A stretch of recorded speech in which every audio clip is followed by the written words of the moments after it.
Israel பிரதமர் Netanyahu எங்கே? ஈரானின் தாக்குதலில் கொல்லப்பட்டதாக பரவும் தகவல்.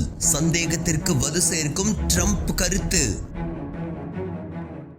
ஈரானின் ஏவுகணை மற்றும் ட்ரோன் தாக்குதலில் இஸ்ரேல் பிரதமர் பெஞ்சமின் நெதன்யாகு பாதிக்கப்பட்டாரா என்ற கேள்வி தற்போது சர்வதேச அளவில் பேசும் பொருளாகியுள்ளது. இஸ்ரேல் பிரதமர் கொல்லப்பட்டிருக்கலாம் அல்லது காயமடைந்திருக்கலாம் என்று ஈரான் ராணுவம் கூறியதைத் தொடர்ந்து டெஹ்ரான் ஊடகங்கள் இது தொடர்பான பல்வேறு யூகங்களை வெளியிட்டு வருகின்றன. குறிப்பாக ஈரானின் புரட்சிகர காவல் படையுடன் தொடர்புடைய தஸ்னிம் செய்தி நிறுவனம் நெதன்யாகு இல்லத்தை சுற்றி பலப்படுத்தப்பட்டுள்ள பாதுகாப்பு மற்றும் ரத்து செய்யப்பட்ட வெளிநாட்டு தூதர்களின் சந்திப்புகளை சுட்டிக்காட்டி அவரது பாதுகாப்பு குறித்த சந்தேகங்களை வலுப்படுத்தி வருகின்றது. இதற்கிடையில் டொனால்ட் டிரம்பின் சிறப்பு தூதர் நெதன்யாகு உடனான தனது சந்திப்பை திடீரென்று ரத்து செய்திருப்பதும், அமெரிக்க அதிபர் டிரம்ப் சம்பந்தமே இல்லாமல் திடீரென்று போர் நிறுத்தம் குறித்து பேசுவதும் நெதன்யாகுவின் தற்போதைய நிலை தொடர்பான யூகங்களுக்கு மேலும் வலு சேர்ப்பதாக அமைந்துள்ளது.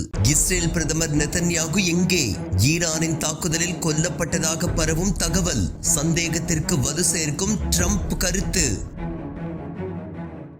ஈரானின் ஏவுகணை மற்றும் ட்ரோன் தாக்குதலில் இஸ்ரேல் பிரதமர் பெஞ்சமின் நெதன்யாகு பாதிக்கப்பட்டாரா என்ற கேள்வி தற்போது சர்வதேச அளவில் பேசும் பொருளாகியுள்ளது. இஸ்ரேல் பிரதமர் கொல்லப்பட்டிருக்கலாம் அல்லது காயமடைந்திருக்கலாம் என்று ஈரான் ராணுவம் கூறியதைத் தொடர்ந்து டெஹ்ரான் ஊடகங்கள் இது தொடர்பான பல்வேறு யூகங்களை வெளியிட்டு வருகின்றன. குறிப்பாக ஈரானின் புரட்சிகர காவல் படையுடன் தொடர்புடைய தஸ்னிம் செய்தி நிறுவனம் நெதன்யாகு இல்லத்தை சுற்றி பலப்படுத்தப்பட்டுள்ள பாதுகாப்பு மற்றும் ரத்து செய்யப்பட்ட வெளிநாட்டு தூதர்களின் சந்திப்புகளை சுட்டிக்காட்டி அவரது பாதுகாப்பு குறித்த சந்தேகங்களை வலுப்படுத்தி வருகின்றது. இதற்கிடையில் டொனால்ட் டிரம்பின் சிறப்பு தூதர் நெதன்யாகு உடனான தனது சந்திப்பை திடீரென்று ரத்து செய்திருப்பதும், அமெரிக்க அதிபர் டிரம்ப் சம்பந்தமே இல்லாமல் திடீரென்று போர் நிறுத்தம் குறித்து பேசுவதும் நெதன்யாகுவின் தற்போதைய நிலை தொடர்பான யூகங்களுக்கு மேலும் வலு சேர்ப்பதாக அமைந்துள்ளது.